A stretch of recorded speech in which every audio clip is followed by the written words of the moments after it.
welcome everyone. We'll wait for all our participants to come so that we'll start our session by exactly at 5:30. And here it's 5:30. Good evening and namaste to everyone. Thank you for joining for another invigorating session from Bharatiyam. Myself, Narendran, a product leader with Walmart and a moderator for this event. I would like to start by welcoming our honorable speaker, Anuradha Gaggar, who is a global investment strategist with Commonwealth Financial Networks, followed by Abhimanyu Gupta, a technical architect at HEDI, and Dr. Akshay Jaju, a researcher at Nokia Bell Labs, and last but not the least, a fantastic participant from across different parts of the US. Thank you for being here, and it's a pleasure to have you on this meet. I know in some part of US, we are almost on the time for dinner time. I would like to serve this session as a 3-course meal session.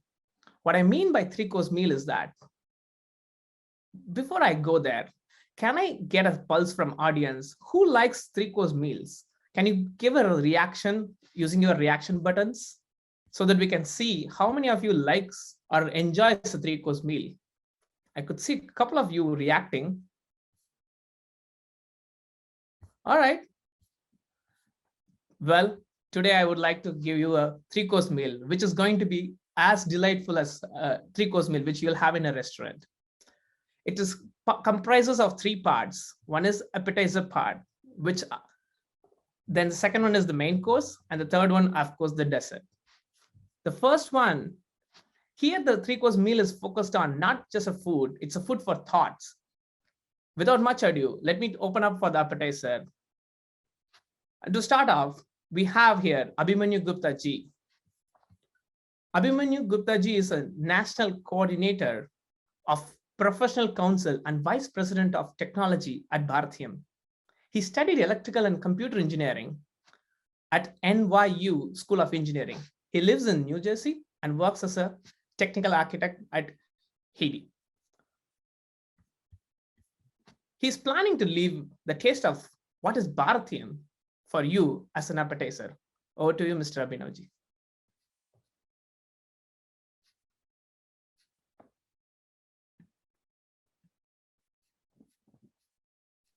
Hello, everyone. I hope you can see my screen, and welcome again. So today I'll quickly share briefly about Bharatiyam. Bharatiyam started about 2 years ago. And as you know, Indian diaspora with its multiple generations has been helping lend to each other and working as a one community in America. Our community has reached extreme heights in this society. And as a society, as a community, we can contribute better to both India and the United States. So with that goal in mind, we started Bharatiyam about 2 years ago. And since then, we have been continuing our mission to bring together the Indian community, especially the Indian youth. We are focused on becoming a platform for the Indian origin students, industry professionals, and scholars in the US. Our focus is on 4 C's, as we call them. We focus on culture, our Bharatiya culture, as we all know, career, our job for mentorship, career growth, jobs, country, how we can contribute better to both India and the USA, as well as community. So making sure that we as an individual, when we live in the society, we become a bigger community. We don't remain an island in our society. So we have been working diligently for more than 2 years towards this goal by organizing various events, webinars, in-person events. And we have so far done about 30 events in the US. And we have divided our work into 3 councils, 3 focus areas, the ones I mentioned. So our main ones are Scholar Council, where we work to connect the faculty and the scholars with each other. We have been doing a series on Indic Connections, where we collect the stories of faculty in the US, and we have been broadcasting them on YouTube. Then we have Student Council. Under Student Council, we have 3 main initiatives that are going on at the moment. It's an online platform where we can give voice to the students and young professionals to share their voice about ideas and the events that are happening now. We have a Geek Talk that focuses on giving our members opportunity to share what they have learned. So it's a event where people who are interested in various topics from architecture to metallurgy to software engineering to come and present and talk and share their ideas with others.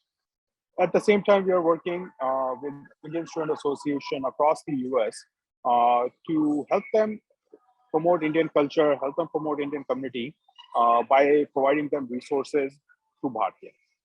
And third, we have a professional council, which is a professional networking platform for all industry professionals, software professionals, mechanical engineering, everywhere. And we have been doing multiple webinars, events such as immigrations, and this one here about helping everyone. And plus, we are doing events on local level. These are some of the universities, partners, ISAs that we have done extensive work with. And we are continuously expanding the number of partners and the ISAs that we collaborate with on a daily basis. So I would like to, if you are interested in volunteering with us, we have tons of opportunities. We have so many ideas and projects going on. Please feel free to email us. And you can also join our WhatsApp announcement group by just scanning this QR code, and you'll be a part of the announcement group, and you can share all the, see all the announcements, information that you see. Okay. And so I will pause here, and I'll hand it back the screen to Narendra. Thank you, Abhimanyuji. That was a very crisp and precise information, what our audience would have expected from you. Appreciate your due diligence of making sure that it is smart enough to be digested by audience as a good appetizer, keeping the name succinct. And moving on for the main course, which is all you are all waiting for. We have the special speaker. When we have just enjoyed our taste buds for the Bharatiyam appetizer, now it's time for the main course. Given that, I want to introduce you our speaker, Anuradha Gaggar. Who is Anuradha Gaggar? If you ask that burning question, she's a global investment strategist with Commonwealth Financial Networks. She provides strategic and both tactical market analysis to Commonwealth advisors and clients. She regularly appears on CNBC, Bloomberg, Reuters, and other media outlets as one of the Commonwealth public voices on market, portfolio strategies, and thematic ideas. She has an MBA in finance from NMIMS in Mumbai, MS in finance from Boston College. She's also a CFA charter holder and has a FRM designation. She's actively involved in financial literacy efforts for children in her community. Now we have the delight to listen more about her experience, and also we can learn from them. Without much ado, Anuradha Gaggar, Financial Planning 101. Anuradha Gaggar, Financial Planning 101. Thank you so much, Narendranji. And I hope after the amazing appetizer by Abhimanyuji, you have space in, in your appetites for the main course. So let me share my screen here. Narendranji, can you see my screen? Awesome. So as Narendranji said, our topic for today is Financial Planning 101 for early investors. Now, we say early investors here. Of course, most of the principles that I'll be talking about, those are really applicable to investors at various stages. But we really wanted to focus on early investors because habits, just like life habits, when they start early, they tend to stick and they become muscle memory. So that's the hope, that if we can catch early investors and inculcate good habits, good financial habits in them, that stays with them for their lifetime. So let's get started. So one of the key principles for early investors is start early. Because when you start early, you give yourself a long runway.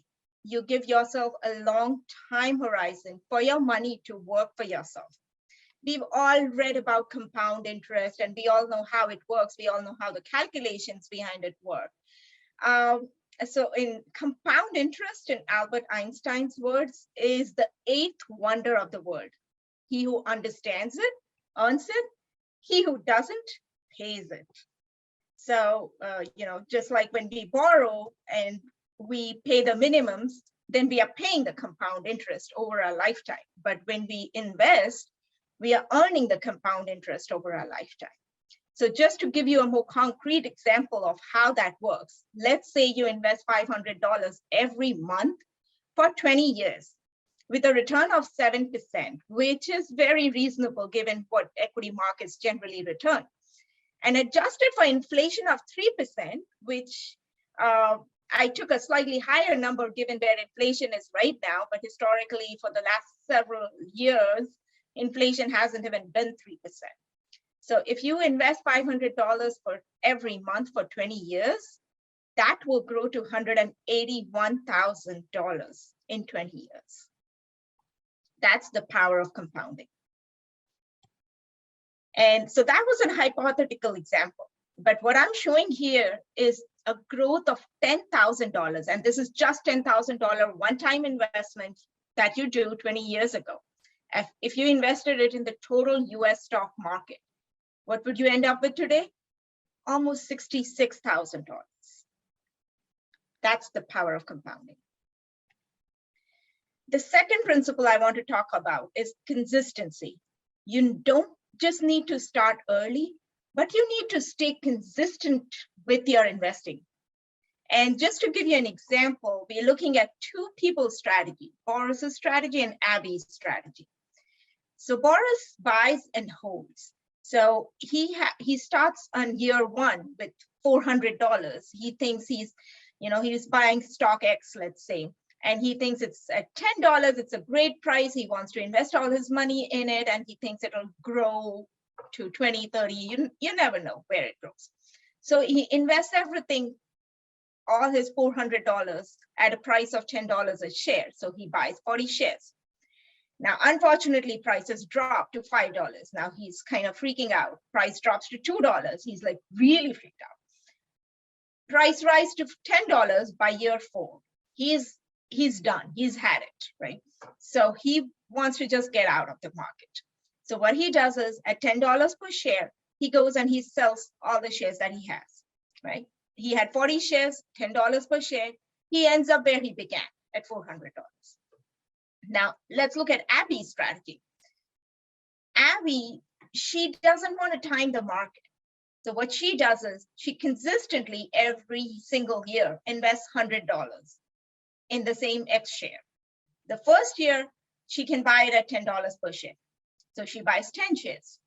The next year, the price drops to $5, but she's sticking with her plan. So she still invests $100. At $5 per share, she can buy 20 shares. The third year, at $2 per share, she can buy 50 shares. The fourth year, now it's $10 per share. She's ready to sell. So now she has 90 shares. And at $10 per share, she ends up with $900, whereas Boris ended up with $400. So that's the difference between buy and hold and dollar cost averaging. Or I would say that's the difference between market timing and dollar cost averaging. And most of us don't realize it, but most of us in our 401k plans, we are already doing dollar cost averaging when you're investing or when you're putting aside the same amount of money every month, and it's going in that same portfolio that you have every month. You are doing dollar cost averaging. A lot of us don't do the same thing with our own investment portfolios because what we try to do is time the market. And unfortunately, most of us are not great at that game. The third principle I would talk about is set goals, because as they say, when you don't have a goal, when you don't know where you're going, any road will take you there. So setting goals is extremely important. And to give you some context, just to give you some goalposts of what you can hit for, mostly in financial planning, what we recommend is you save at least 15% of your income every single month for retirement. They say pay yourself first. And the way you do that is by saving for your retirement. The next goalpost, keep monthly total debt bills, which includes your housing debt and any other debts, maybe car loans, maybe credit card loans, etc. Keep all of those combined to under 36% of your monthly income. The next goalpost, have 3 to 6 months of monthly non-discretionary expenses saved for emergencies. 3 months if both spouses are working, 6 months if only one is working, right? So because emergencies can happen anytime and you don't want to be taking more loans, or you don't want to be borrowing on your credit card to just to ride out the emergencies. And then the fourth one is limit monthly essential bills and housing costs to 50% of your monthly income. Now, most of these goals, they have come through a lot of research around these numbers. So this is what most financial planners strive to get their clients on. And then be smart with debt. Now, most of us at some points in our lives have had to borrow money, be it to buy a house, to go back to school, to buy a car. In fact, almost every single day, every time we use our credit cards, we are borrowing. But what I'm suggesting here is to be smart with debt. And by that, what I mean is be able to identify good debt and bad debt. So a few differentiation points, I would say, between good and bad debt. For good debt, generally, when you borrow good debt and you buy an asset with it, the life of the asset is greater than the life of the debt. It's generally at a lower cost. It helps you achieve your financial goals and has potential tax advantages. So the example that I would give for this would be mostly housing debt. So we borrow for 30 years. The life of the home is more than 30 years. For the most part, for the last almost over 10 years, the cost of borrowing for housing has been pretty low, compared to historical standards. It helps you achieve your financial goals. Sometimes when, let's say, you borrow for going back to school, and the idea is that you go back to school, you achieve your degree, and when you go back to working, it helps increase your earning capability. So it helps achieve your financial goals. And then has potential tax advantages. Both student loans and mortgages have tax advantages. So on the other side, we have bad debt. Bad debt is debt for short life assets. So let's say you're borrowing to go on a vacation, right? You come back, the life of your asset or the life of that expense, it's done, right? But you still have the debt that you have to pay. It's generally at higher costs. So the one that comes to mind here would be credit card for people who are paying just the minimum over, every month for your credit card expenses. Over time, it adds up pretty quickly. No potential tax advantages. You borrow money on credit cards, you're spending money going to restaurants, shopping. You don't get any tax advantages for that. And the last one, and I think that's the key point here, is that too much debt can turn any debt, even if it's good debt, into bad debt. And that's what happened with housing, with mortgages back in 2008, because that housing market was the key, one of the primary reasons for the great financial crisis. That was one of the times when good debt, or what could have potentially been good debt, turned into bad debt. And now let me give you some tips to increase savings and also potentially save taxes. So generally we think that if we are not earning money, or if we're not earning, we cannot save. That is true to some extent, but quite frequently in our families, when we have one non-earning spouse, one of the strategies to maybe increase savings is to put money aside for your non-earning spouse in an IRA form. And you can do $6,000 every year for a non-earning spouse. If the spouse is over 50 years old, you can do $7,000 a year for a non-earning spouse. The next one is Roth 401k versus 401k. And this is extremely, extremely important for early investors, because generally when younger investors, when they start working and by default, you start saving money in your 401ks, by default, it generally goes into a traditional 401k because it has very attractive features. You can save money on your taxes today because that money goes pre-tax, and also it grows tax deferred. What people don't realize is that, especially for early investors, when you take a distribution in your retirement years, you will be paying taxes both on your investment and also on the earnings on that investment. And if you've led a financially successful life, it is quite likely that your tax bracket in your retirement years could be higher. So what I'm suggesting here is look into Roth 401k. With Roth 401k, the money today goes after tax. So you are paying taxes today on that money. For an early investor, you could be in a lower tax bracket today. But once that money is in the Roth 401k, it grows tax-free. So anytime you take a distribution in your retirement years from a Roth 401k, it all comes out tax-free. Oops, okay. Then the next item is backdoor Roth. So let's say you've maxed out your annual contribution to your 401k plans, but you still want to say, you still have the capability to save more for retirement. How do you do that? Well, there is something called a backdoor Roth. And the way it works is you put money in your IRA, in your traditional IRA, $6,000 if you're under 50, $7,000 if you're over 50. And then you turn around and you convert it into a Roth. So you put it in your traditional IRA. The next day, 2 days later, you just convert it into a Roth.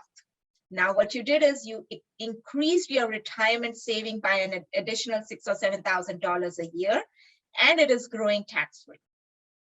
And then for people who are self-employed, consider incorporating, consider becoming a partnership, or consider becoming an S Corp LLC, because there are a lot of tax advantages to doing that.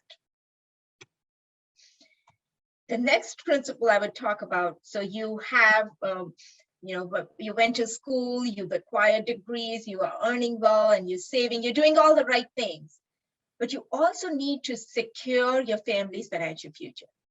And the way to do that is life insurance. One is life insurance. Life happens, life sometimes throws a curveball at you. So it is very important to have insurance. Generally for early investors, it's life insurance. Generally what I recommend is term life insurance. It's the cheapest way to get life insurance for early investors, young investors. There's also other insurance products. I'm not going to get into that today. The next one I would say is diversify. So don't put all your eggs in one basket, because when you put all your eggs in one basket and that basket drops, well, guess what? All the eggs are broken. So diversify across different asset classes, across different asset types, across US, non-US, equity, fixed income, etc. So that if one yings, the other yanks. Then be mindful of property titling, be up to date on your, a lot of us, we put these things for later, and sometimes it could be too late. And then finally, strike a balance, because we talked about goals, and goals are important, but the journey is also very important, because if you're not enjoying the journey, you may not be happy with the goal when you finally achieve it. So while it is important that you do everything you can to secure your financial future, to save for your retirement, etc., be sure to also enjoy the today. Be sure to also enjoy the journey. And the best way to do that is to budget for entertainment, because then that's the money that goes in there. And the other thing that I talk about, that I generally think about when I think about striking a balance, is the 80-20 rule. Right? If you're putting in 80% of your effort to get 20% of the outcome, you may not be able to sustain that for too long, and it's not the best use of your time and resources. And finally, it's not just your financial journey, it's the financial journey of your family. So make it a financial family affair. And I want to bring this up because especially for a lot of Indian families, and I've seen that even more here, is that generally financial affairs are managed by the males in the family. But what data shows is that quite often, unfortunately, males predecease females. So, and there are quite often times when that happens, the unfortunate situation happens, and the females in the family, women in the family, have no idea about how to manage their financial affairs. So, you partners in life, you're also partners in your financial life. So, partner in financial decision making, and also raise financially literate children. Because a lot of us, when we have kids, we focus on their math, their English, the science. We send them for robotics classes. We send them for debates and dances and different kinds of sports. We don't think about giving them financial literacy because, again, from culturally, we don't talk about money with kids. But that's not necessarily true, because when we don't talk to them about, this is a life skill, and if we don't give this to them, they are going to learn, but they'll learn by making mistakes. So just a quick recap before we move on to Q&A. Start early and invest consistently. Second, set goals, borrow wisely, and protect your assets or secure your financial future. And most important, involve the family. And with that, I hope you have a financially healthy life. Thank you. Thank you, Anurji. It was very informational. I hope all our audiences felt the same way. Just to give 2 seconds, is that there are a couple of audiences have already questioned us, and I have them with me. Other audiences, if you have not asked the questions and if you have things that you want to ask, feel free to continue sending your messages or your questions in chat to our Ask Me, and we'll start the forum for Q&A. The very first question, Anuji, is from Om Kota. He's asking about the fact you mentioned about the mortgage. Do you recommend a 30-year mortgage instead of 15-year? That's his question. So there is no one answer for that. It really depends on your individual situation. Generally, for 15-year mortgage, you will be able to get it at slightly better rates. But 15-year mortgage, as the name suggests, you have to pay it off in 15 years. So what that means is that your monthly payment would be higher. So from my personal experience, I don't like that. I prefer to get a 30-year mortgage, especially, but today it might be different because now mortgage rates are at 5%, right? But up until last year, when you could get like a 3% mortgage for a 30-year, for a conventional mortgage, and the way I prefer to do it is, let me lock in that low rate for 30 years. And if in certain months, if I have additional cash flows that I can put towards a mortgage, or if I want to do it consistently, I would just prepay. So which gives me that flexibility that in case I don't have that additional cash flow, I don't need to.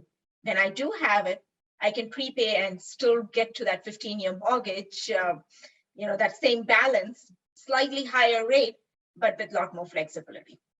Got it. So thank you for that answer. I hope, Om, you have got the answer what you're looking for. And moving on to the next question. Next question is from Akshay Jaju. It's a little technical question. He has asked, what is asking about is, are there any possible ways to invest in Roth IRA corresponding to a financial year after the tax return deadline for the year is completed? No, after the tax year deadline is completed, you cannot. So For, let's say, for 2021, your deadline is April 18th of 2022. So if you can put money by April 18, 2022, and then when you put that money, you have to specify that it is for your 2021 contribution, you can do it. But after April 18th, you won't be able to. Thank you, Anuji. Akshayji, I think we have the answer. Maybe we'll try next year. Let me please remind me as well. Moving on to the next question is from Shiva Varadarajan. He's asking about the fact, can you shed some light on the elephant in the room, aka investing in crypto?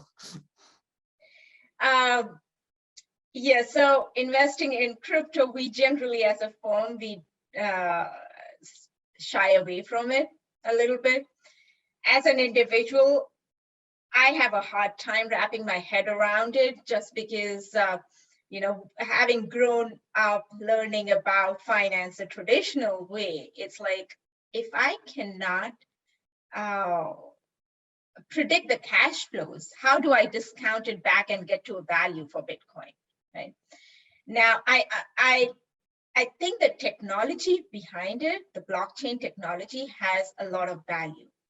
But for Bitcoin, I don't see a lot of use cases for it yet.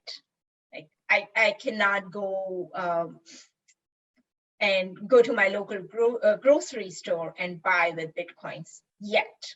Now, of course, I know in a lot of different places that's coming too. So the way I would think about it from an investment standpoint is, if you have a long time horizon and you want to put some of your play money in it, sure, go ahead. Just be very wary of making it a core part of your portfolio. So Shiva, I think Anuji's recommendation is more towards keep your caution at all high possibility, and learn from, it's a trial and error model. That's what I'm hearing. Hopefully we'll get better answers in the moving years. Moving on to the next question is from Dharmendra. He's asking about, how about hiring a CFP? How much is the fee for CFP reasonable? Yeah, so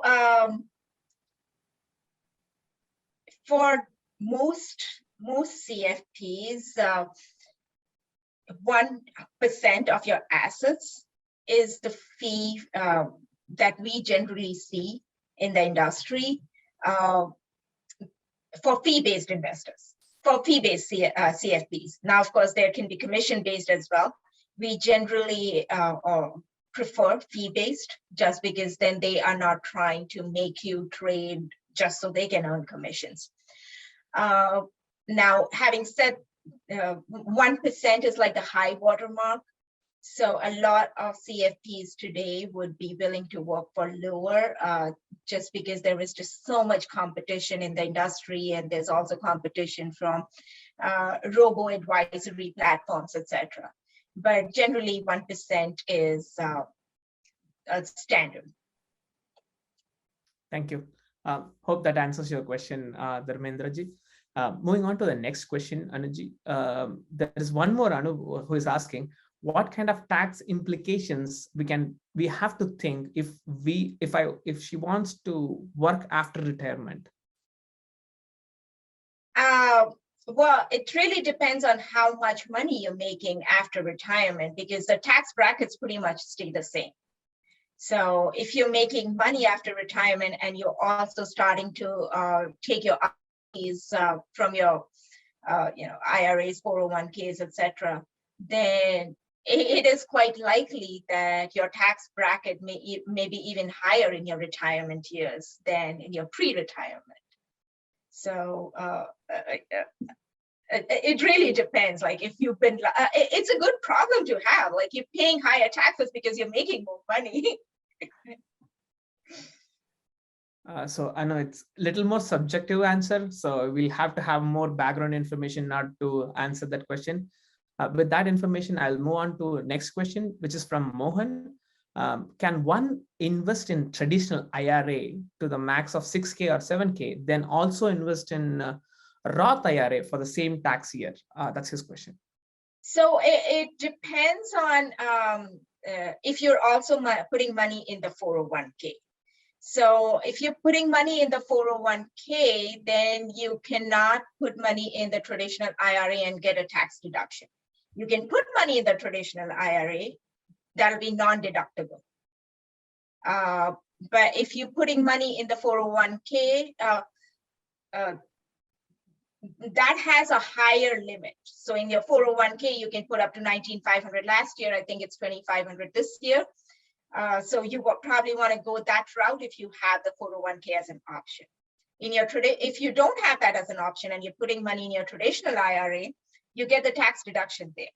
If you want to do the backdoor Roth, then you have to put money in the traditional and then you have to convert it into the Roth. Now, you want to be mindful about that though, because if you put money in both traditional and you also would put money there to convert to a Roth, the way it works is that the first in is first out.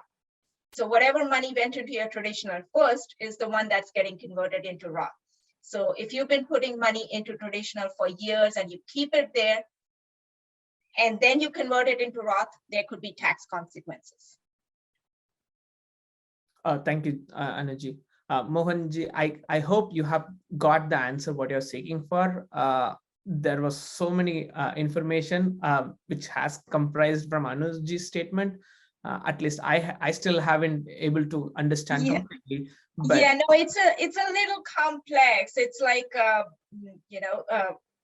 if taxes, once you get into the nuances of taxes, it gets complicated very, very quickly. So again, if I haven't seen your individual statements, I don't know what you have in your traditional and what you have in your 401ks. But what I would suggest is to talk to your CFP or CPA, whoever you have, to first see if it makes sense for you to do this. Absolutely, Anuji. Thanks for giving the overview of generic understanding so that with which he would, Mohanji would be able to take it forward for this CFP or the best experts on his local arm distance. Mohanji, that's about the feedback on your question. Moving on to the next two item is from Piyush. His question is focused on, if I have S Corp and I'm making 180K, how much I can show as a salary? 40K is okay. I want to pay bare minimum FICA. Yeah. So again, how much you can show is your salary. It depends on what kind of work it is. So the way IRS looks at it is what is reasonable for the kind of work you're doing, right? So if you are maybe a software engineer and they're looking at what software engineers maybe make, and you show your a salary of 20K, you're probably going to get an audit from IRS, right? So it has to be very reasonable. And again, your CPA can help you with that. You do want to balance, but also the other thing to remember is that with your when you show a salary, you can also put money in something like a solo, something called a solo 401k, and that's 25% of your salary. And then you can also put after-tax contributions into your solo 401k. That can be a max of up to 100% of your salary. So a lot of different moving parts there. Thank you, Anuji. I hope, Piyushji, you have got the basic fundamentals nailed, which will enable your question to be expanded further. Moving on to the next question is from Raghunath. He's asking how to avoid 40% tax in bonus payment. I am curious as well. And we all hard to do that. For W-2 earners, it's very hard to avoid taxes. You just cannot, because it all gets withheld at the source itself. So unfortunately, if you find out how to do it, let me know. Raghuji, I think we all have to break that problem statement together. We'll figure it out in the future, I guess. Yeah. So moving on to the next question, which is from Prakash. What are the avenues for investments besides stock market? It's a lot of different ones, depending on your risk appetite. We talked about Bitcoins. But there's fixed income markets, there's real estate or REITs, there's commodities. Even within stock market, you can do mutual funds, you can do individual stocks, you can do ETFs. So a lot of different approaches. And when we talked about diversify. So when we said diversify your investment, equities is one bucket of your investments, but then you also need money in fixed income, you need money in real estate. Back home in India, a lot of our families use gold as an investment as well. Unfortunately, gold doesn't have a very strong return track record, which I guess back there we don't realize that. But commodities can be an asset class that you can invest in as well. Got it. Makes sense. Since you touched based on back home, I have a personalized question. It's just more towards how should one decide about investing in US, which is a developed nation, versus investing in India, which is developing nation? Yeah. So the name itself suggests developing nation means things are still developing there. Financial markets are still developing there. So what that means is they generally tend to be a little bit more riskier.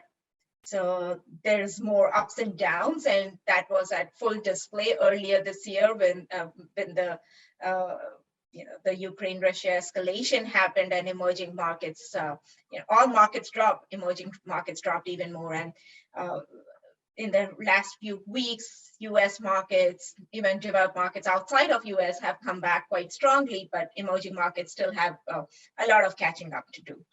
So the way to think about emerging markets is that they are a riskier asset class. So if you are getting closer to retirement and you don't have a long runway, or you have some goals that you're saving for, maybe you want to send kids to college in 2 years, right? So you don't have a long time horizon. Now, when you don't have a long time horizon, you don't want to be in riskier assets because you don't know when that next crisis happens there. And when that happens, you don't have enough time to recover. So depending on your time horizon, you can have a big enough bucket in emerging markets or maybe nothing at all. Makes sense. Thank you.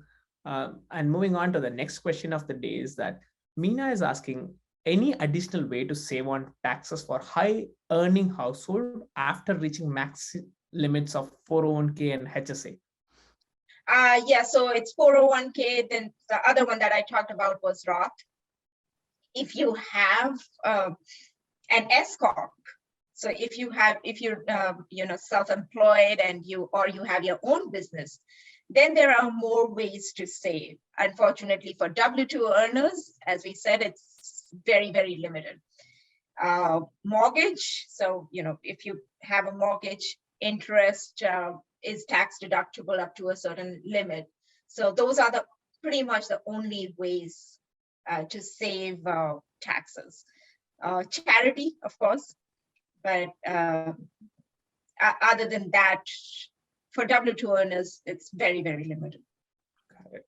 Of course, you can, in your investments, you can do things like you can do tax loss harvesting. So if you have an investment portfolio and there are some taxes, there are some losses in certain parts of your investment portfolio, then you sell those to take the losses because you can offset that against income elsewhere on your investment portfolio. So those are more nuanced ways to save taxes, but there's really no easier ways to do it.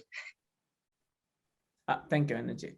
Meenaji, hopefully that helps you with the additional saving options. And is asking, can I have two 401ks, one from farmer and another from side hustle like LLC?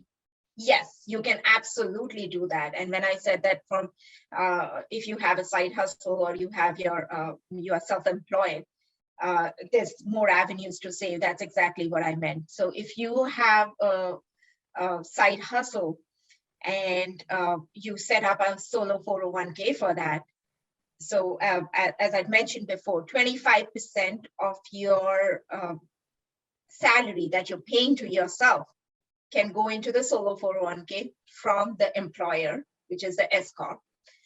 But then you can also save up to 100% of your own salary in that 401k. And the limit to that one is, I believe it was 58,000 for 2021. I believe that has gone up to maybe 61,000. I just have to confirm that. But so that's a big chunk that you can save if you have a side hustle. So strongly encourage people to have side hustles and set up S Corps. Thank you. Hopefully we all will become side hustle entrepreneurs moving forward. Moving on to the next question. It's again from Akshay Jaju. He's asking about what is the core difference between mutual fund and ETFs? When should we prefer one over the other? So ETFs, the core difference is the cost. ETFs are generally much cheaper. Mutual funds are more expensive. ETFs are also more tax efficient than mutual funds. In terms of when to invest in mutual fund versus ETF, the way to think about it is ETFs are generally passive investments.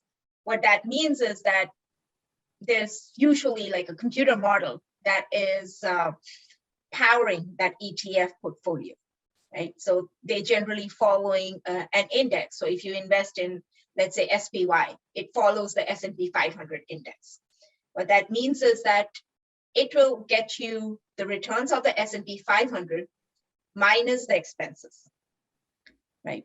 So you are by default going to underperform the market by the expense ratio. Mutual funds, on the other hand, there's humans behind that for the most part. Right? There are some that are more quantitatively driven as well, but for mutual funds, there's humans, there's in portfolio managers that are picking stocks, one stock at a time. Now, they could be right, they could be wrong, which means mutual funds could outperform or they could underperform as well. And now, given that there is more touch points with mutual funds, they generally tend to be more expensive.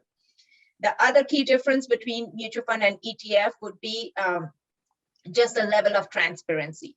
Now, ETF, you can look at their holdings every single day. Mutual funds generally report holdings once a quarter. So in that time frame, you don't know what they are holding. Got it. Makes sense. Thank you, Anuj, for that. In another question model, what we are looking at here is that what is your advice in real estate investment, looking for a short term, which is like 5 years to 10 years timeline? So real estate generally tends to be a good inflation hedge. So it certainly does have a role in your portfolio. Now, real estate, if you want to own it as an individual landlord, you do have to bear in mind that that's almost like a business, right? You have to run that business. So when you are a landlord, there is a lot that comes with it. So you have to be prepared for that. The other approach to do it is through real estate investment trusts. Now, those work almost like mutual funds or, like ETFs. So you can just put money into that trust, and that trust is the one that is going and buying properties or renting properties, etc., on your behalf. Of course, they charge a fee for that, but they take care of the management and administration, etc., for you. The other thing to also remember is that, and in fact, we were really talking about this in the morning at our work meeting as well, because usually investors here consider real estate as a part of their investment portfolio. Back home, most of us did not think about homes as a part of our investment portfolio. Home was to live in. So that's a sort of a different kind of a mindset. So if you consider the home that you're living in as part of your investment portfolio, you probably already have real estate in your portfolios. Thank you, Anuji, for that differential aspect of thinking between India and here. Yeah. And we have another question as well. It is again from Prakash, and what he's asking about is, What is your suggestion for paying off home loan versus keeping money in the FD or cash balance? Again, it's so funny. We were talking about this morning, paying off a home loan. Now, of course, if you end up borrowing at 5% interest today, I would suggest that think about paying off your home loan, because that is an opportunity cost right there. Like if you're not able to make money over and above that 5%, it's like you've locked in that loss, right? So if it is a high interest bearing loan, you certainly want to pay it off. If it is a lower interest bearing loan, so 2.5%, then you have to think about other opportunities elsewhere where you can make more than that, right? After tax. So that's essentially the decision-making process for paying off loan versus keeping that loan on your head. Now, again, I would want to point to the difference in thought processes, because mostly when back home in India, when we buy homes, today there's more mortgages. A few years back, most of us, we bought homes free and clear, right? Because the idea was we don't want that debt overhang on our heads. Now it's very different. Now we are all borrowing because we don't want to lock all our assets into the home, right?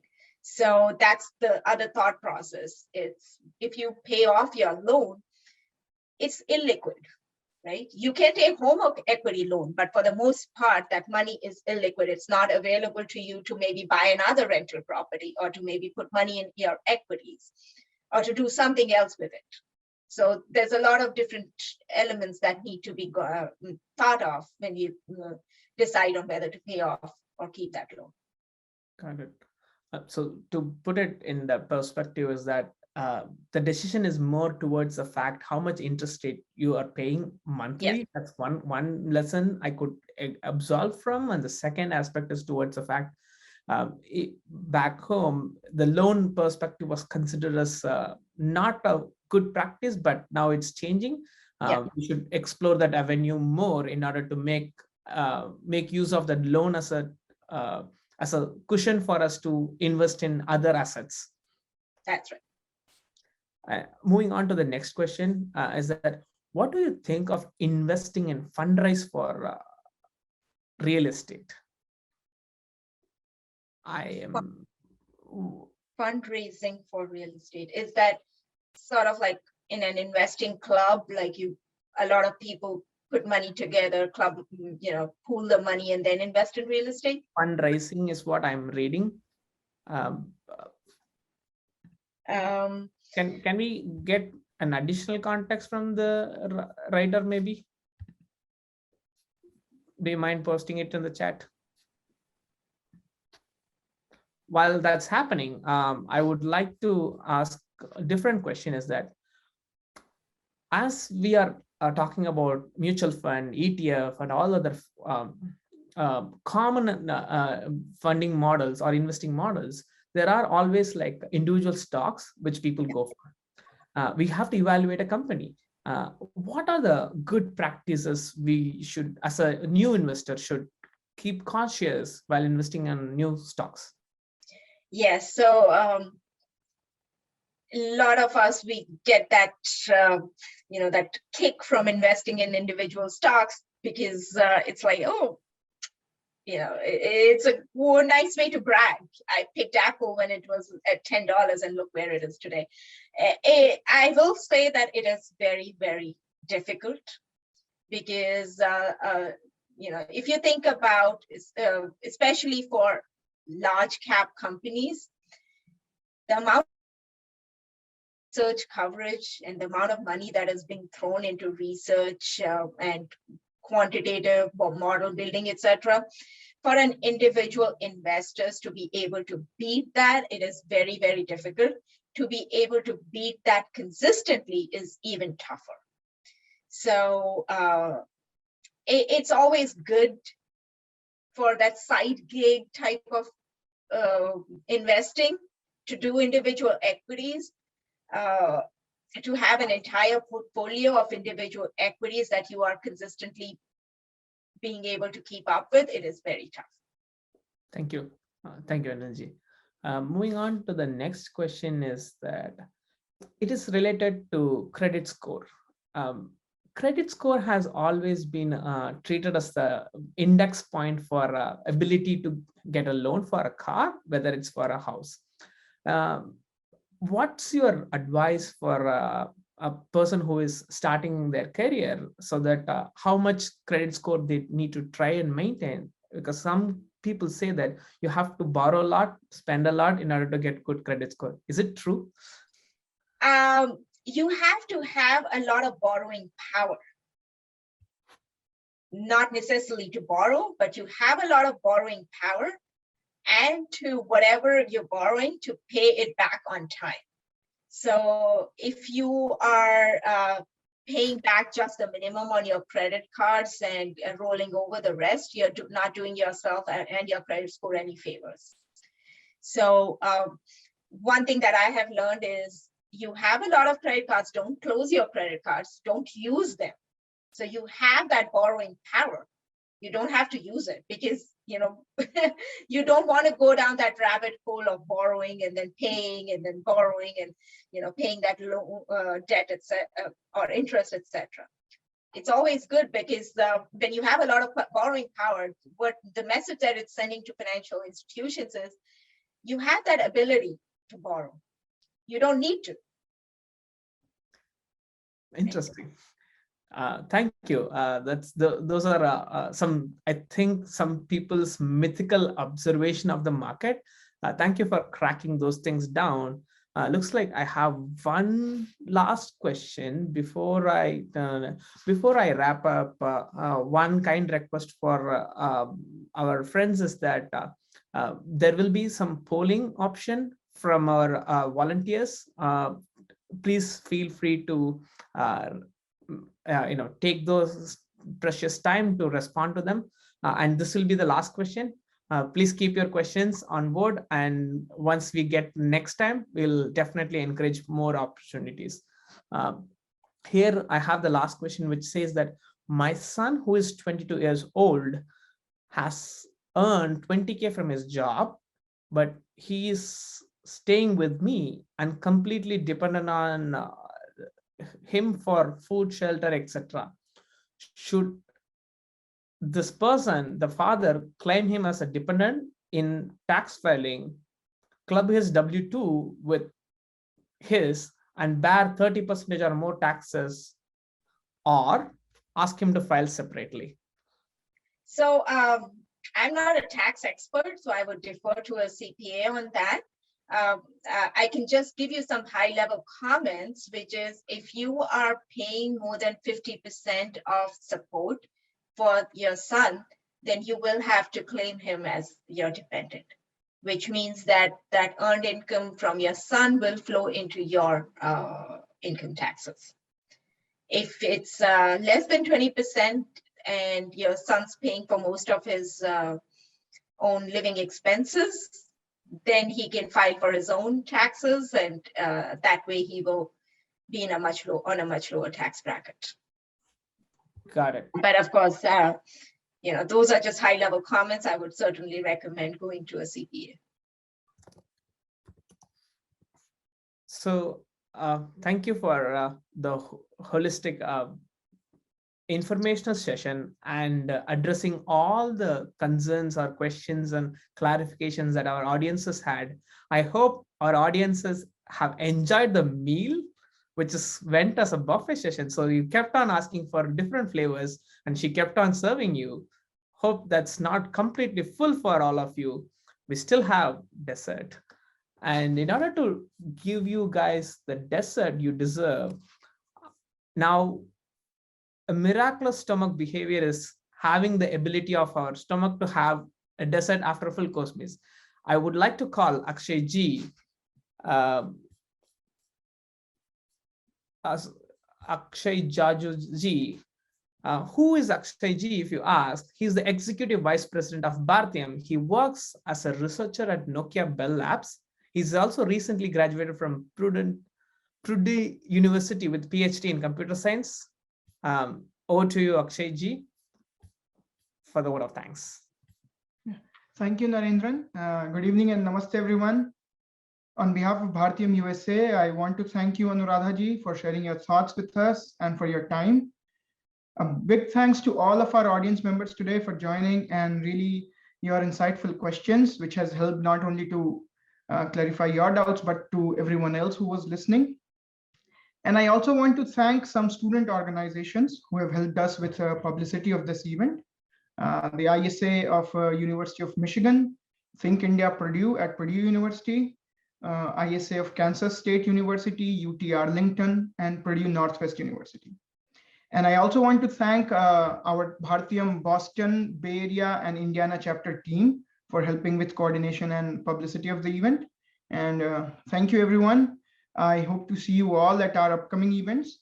And I also want to share about just a brief overview of our one upcoming event. The flyers are, some details are on your screen.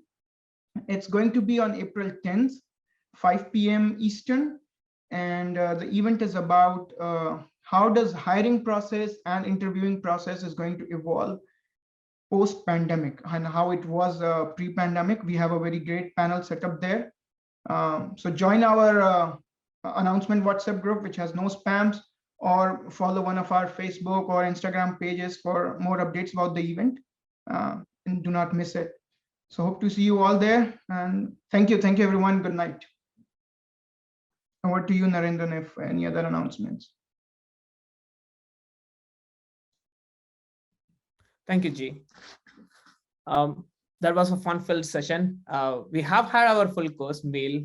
It's a 3-course meal along with the appetizer, meal, as well as the dessert. Everything comes to a conclusion. And a warm thank you, as well as a gratefulness, appreciation from Bharatiyam Group, as well as myself, for the opportunity to have this session, as well as taking it till the finish line. A very warm and wonderful evening for all of you. Unfortunately, the feedback what we intended couldn't be completed due to technical glitches. Given that you still have our contacts and details, WhatsApp group, Facebook, all the details in the chat, feel free to engage with us so that our volunteers, any one of us, will make sure you get the information that you're seeking for. In the spirit of our this event, I thank everyone and good night.